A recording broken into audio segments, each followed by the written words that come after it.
When you think you've heard it all, the wildest stuff people say on the internet, you might have missed out on this one. And I mean, it's so wrong in so many ways. Listen to this young lady explains why you shouldn't mention God during a Ouija session, and I'll share the clip of the priest after this. Why you should not mention God around the Ouija board. Let me put a quick disclaimer. So I'm not a paranormal expert by any means whatsoever.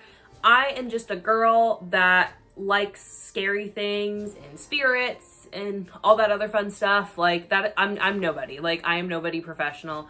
So take what I say with a grain of salt. This is just for entertainment purposes. It can interrupt the session or like freeze the session up, basically. When I say it can freeze up the board, basically, if you talk about God around the Ouija board, it shifts energies where it could just close that portal off, right? Where like the board, it'll freeze up, maybe kind of like a phone call when you are in a dead area and you're trying to talk to somebody and then you just can't hear them all of a sudden. Same thing with the Ouija board, like the energy shifts. So then like the board will freeze up. You just might not be able to talk to the spirit anymore. That's the less intense one of why you shouldn't. It just might make your session end. And another reason you don't want to is because it can offend or repel spirits. So usually when there is a mention of God, it can, especially in Christianity, it can be seen as like you're asking God for protection or intervention. So that could offend a spirit. They may not appreciate that, and that, you know, you don't feel safe with them, so they'll get offended. Or it could repel them. You mentioning God, that intervention, that like legitimately could repel the spirit away. So I guess that's a like, we're still not fully intense, but that's another reason why they say not to mention God around the Ouija board, is because you're kind of like letting the spirit know, like, I know this is risky. I'm not safe. I don't feel safe. I don't feel comfy. You're letting the spirit know that. So either they're going to just go away and be like, you know what, whatever, bye. Even though like your feelings are valid, they don't feel that way. They're offended, bye. That's like a less, again, I guess we're still on a less intense side of things.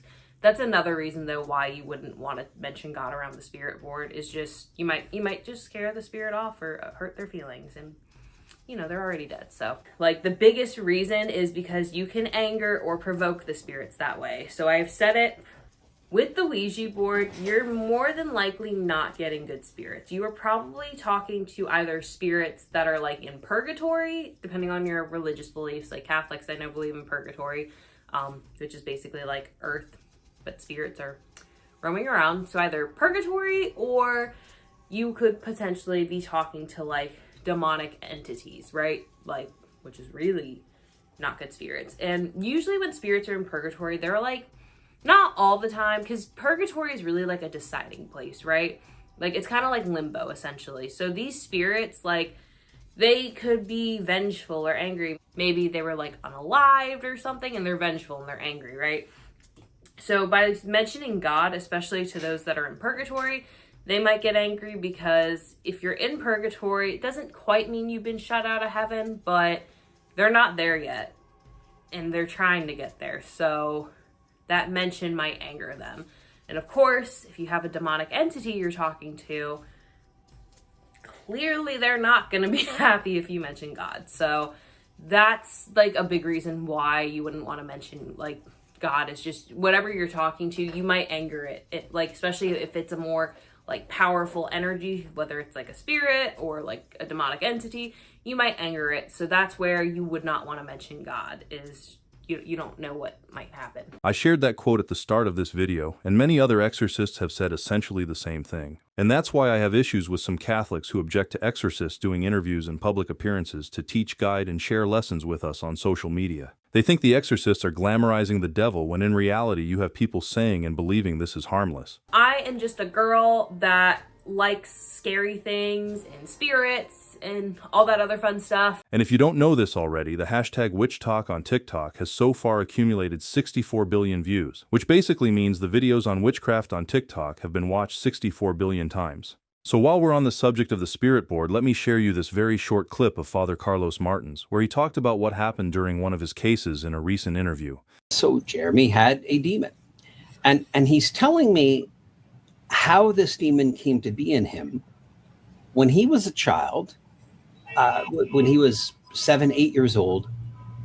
his brother brought home a Ouija board, and some friends were playing with it, and they invited Jeremy to be part of it. And he doesn't remember much about the experience at all. Doesn't remember if there was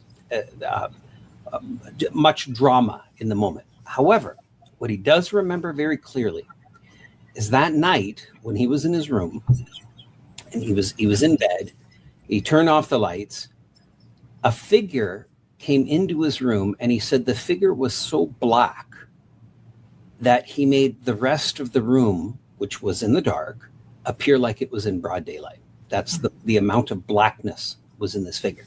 This figure had the body of a man, but the head of a cat.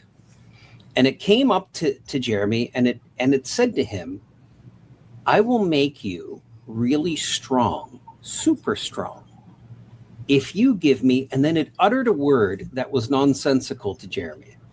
He didn't know the meaning of it, but he said yes.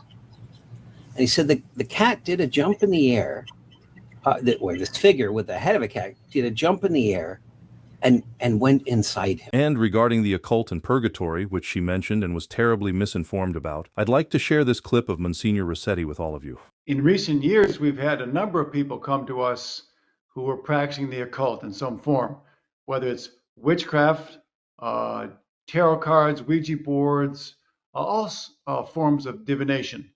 And some of them were doing it for decades. And by the grace of God, thanks be to Jesus, they're converted back to the faith, which is wonderful.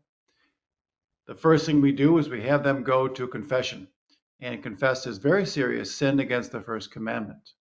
But then what we find out in most cases is that there is still demonic presence in their lives, demonic, oftentimes torturing, demonic harassment.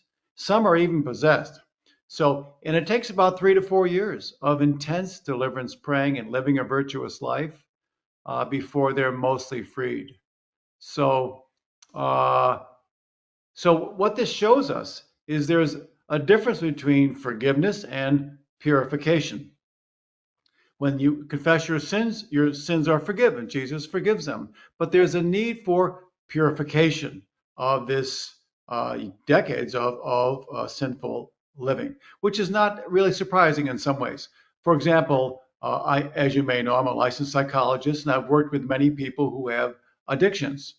And for example, alcohol addictions.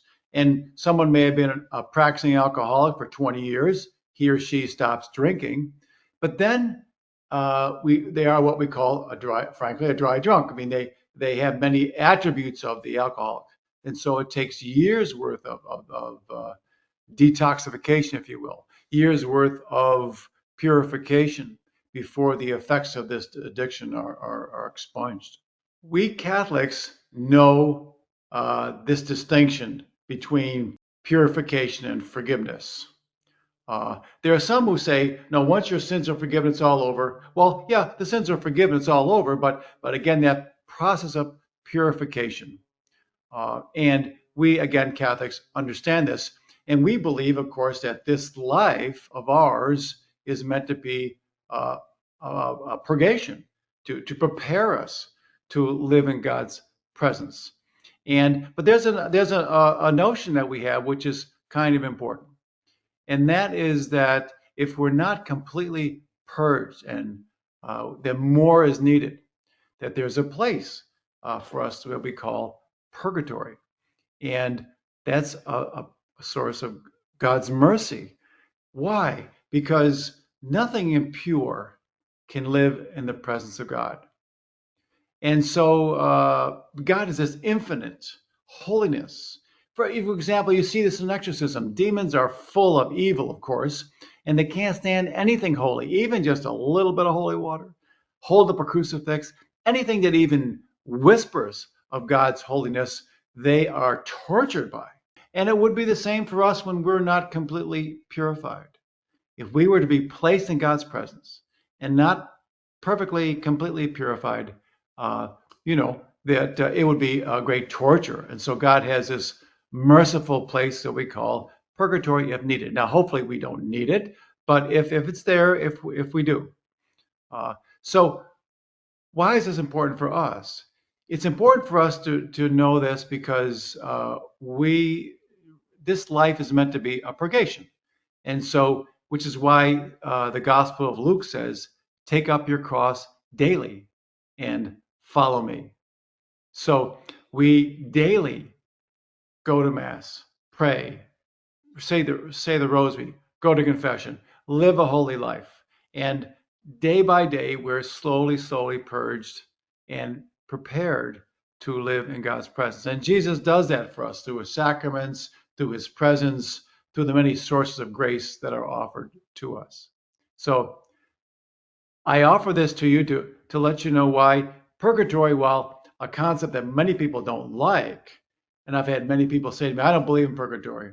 No, purgatory is a source of God's mercy to prepare us to live in that overwhelming, infinite holiness of the Lord. And that is all for the video this time, and I hope all of you have learned so much from this one. And if you have any feedback or suggestion, please feel free to share them in the comments below. And until the next one, thanks again for your support, thanks for being here, and may God bless you.